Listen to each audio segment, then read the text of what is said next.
Student class 7 के प्यारे बच्चों, आपने कल फर्स्ट चैप्टर पढ़ा था भाषा क्या होती है और भाषा का प्रयोग हम किस प्रकार करते हैं।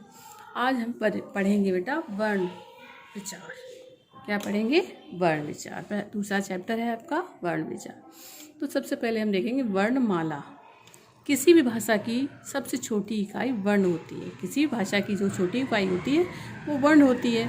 वर्ण वह मूल ध्वनि है जिसके खंड या टुकड़े नहीं किए जा सकते, मतलब इसको हम तोड़ नहीं पाएंगे। अकेला शब्द क्या करेगा वाक्य?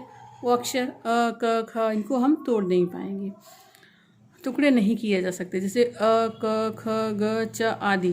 प्रत्येक भाषा में वर्णों का एक निश्चित क्रम होता है।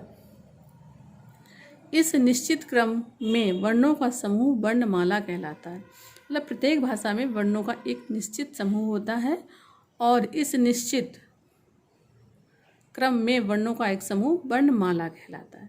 हिंदी की वर्णमाला में कुल 44 वर्ण हैं।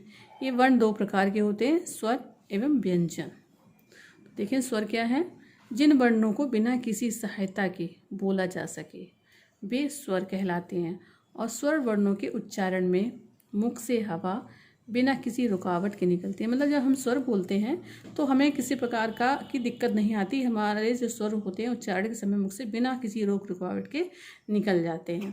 जैसे अ आ ई उ ऊ ए री री ए ऐ ओ औ, ये सारे स्वर हैं। कितने हैं? 11। स्वर कितने प्रकार के होते हैं? 11 प्रकार के। और इनको बोलते समय मतलब ये बिना किसी सहायता के बोले जाते हैं। और जब ये बोले जाते हैं तो हमारे मुख में किसी प्रकार का घर्षण उत्पन्न नहीं होता। आगत स्वर। अंग्रेजी भाषा में डॉक्टर और कॉपी, यहाँ पर जो आधा चांद लगा हुआ है ये आगत स्वर है। यदि आदि जैसे शब्दों में उच्चारित होने वाली आ की ध्वनि हिंदी के अ और औ की ध्वनियों के बीच की है, इसे भी स्वर की भांति हिंदी भाषा में प्रयुक्त किया जाता है। अन्य भाषा से आने के कारण और स्वर की भांति उच्चारित होने के कारण इसे आगत स्वर कहा जाता है। ये मतलब दूसरी भाषा अंग्रेजी भाषा से आई है इसलिए उसको आगत स्वर कहते हैं। आयोग हुआ। हिंदी वर्णमाला में 2 वर्ण अंग और आहा, अनुस्वार और विसर्ग ना तो स्वर होते हैं और ना ही व्यंजन होते हैं। ध्यान रखना बेटा, ये तो ना तो स्वर होते हैं और न व्यंजन होते हैं। वर्ण क्रम में ये वर्ण स्वरों के बाद और व्यंजनों से पहले आते हैं। इन्हें हम आयोग वाह कहते हैं। क्या कहते हैं? आयोग वाह। क्योंकि स्वर और व्यंजन में से किसी के भी साथ इनका प्रयोग नहीं होता। अनुनासिक चंद्रबिंदु। कुछ शब्दों जैसे ऊंट, उंगली, हंसना, अंधेरा आदि में चंद्रबिंदु का प्रयोग होता है और इस चंद्रबिंदु को अनुनासिक कहा जाता है क्योंकि इसका उच्चारण करते समय हवा मुख के साथ साथ नासिका नाक से भी निकलती है। जब हम ऊंट, उंगली, हंसना तो बोलेंगे तो ये मुख से निकलने के साथ ही हमारी नासिका से भी निकलती है। अब देखिए व्यंजन वर्ण क्या होते हैं। अभी आपने जाना कि स्वर क्या होते हैं और कितने प्रकार के होते हैं। तो व्यंजन वर्ण में जिन वर्णों को स्वर वर्ण अ की सहायता से बोला जाता है और जिनके उच्चारण में हवा मुख के अंदर किसी न किसी भाग में टकरा कर निकलती है वे व्यंजन कहलाते हैं। इन वर्णों को अलग अलग वर्गों में रखा गया है।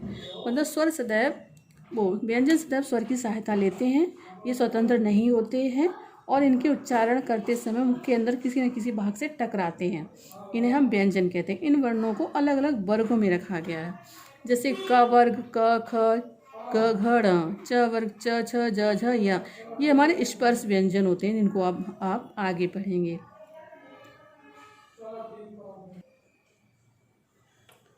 ट वर्ग में ट ठ ड़ ढ ढ, च वर्ग त वर्ग त थ द ध न, प वर्ग प फ ब भ म, अंतस्थ य र ल व और ऊज में श श श ह।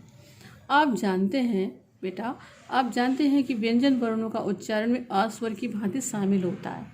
जैसे हम व्यंजन क लिखते हैं, जैसे यहाँ ट लिखा है तो अगर प्लस करके इसमें हलंत लगा के आ बना देंगे तो ये इसमें स्वर निकल के बाहर आ जाएगा और तब ये अकेला रह जाएगा।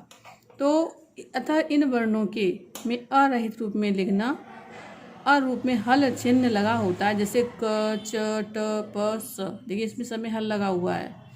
विकसित व्यंजन। हिंदी भाषा में प्रयुक्त होने वाली ड़ और ढ क्रमशः ड़ और ढ के ही विकसित रूप हैं। किंतु इनके उच्चारण ड और ढ से भिन्न होते हैं। इन्हें भी व्यंजन के रूप में स्वीकार कर लिया गया है।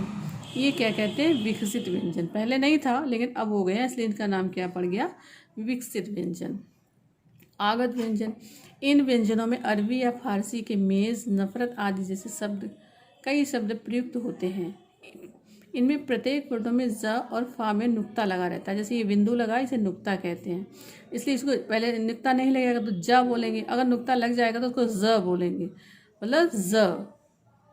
तो इस नुक्ता चिन्ह का लगा होता है। इनके उच्चारण हिंदी के मूल व्यंजन क्रमशः ज और फा से भिन्न होते हैं।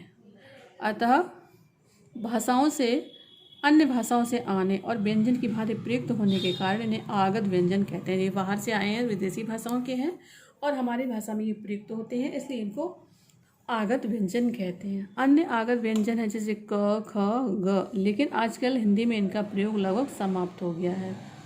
स्वर वर्णों के भेद, उच्चारण के अनुसार स्वर वर्ण के दो भेद होते हैं, ह्रस्व स्वर और दीर्घ स्वर।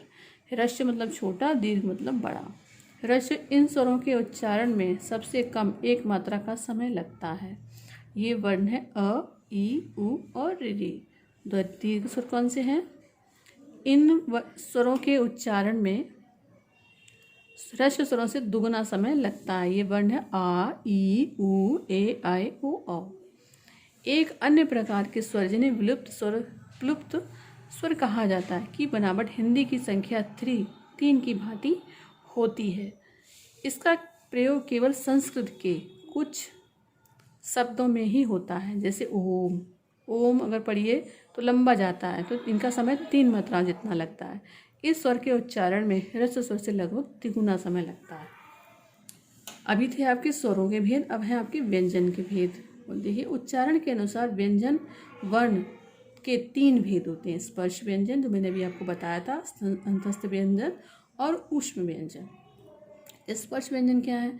ये कंठ, तालु, मूर्धा, दांत या ओष्ठ के स्पर्श से उच्चारित होने वाले व्यंजन हैं। ये हमारे कंठ से भी स्पर्श करती है जिह्वा, हमारे तालु से भी करती है, मूर्धा से भी करती है, दांत से भी करती है और ओष्ठ से भी करती है।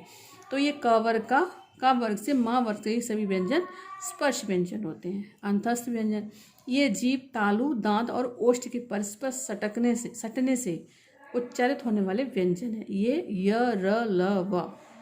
ठीक है, इसमें कंठ का प्रयोग नहीं है, मूर्धा का नहीं है, तो ये क्या है? अंतस्थ व्यंजन। ऊष्म व्यंजन, ये एक प्रकार के घर्षण या रगड़ से उत्पन्न ऊष्म वायु के द्वारा उच्चारित होने वाले व्यंजन है। इनको हम ऊष्म व्यंजन कहते हैं। क्या कहते हैं? ऊष्म व्यंजन कितने प्रकार के होते हैं? 4 प्रकार के, श, श, श, ह।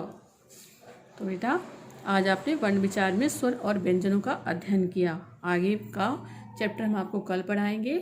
आप इसको अच्छे से अध्ययन करिए। Thank you.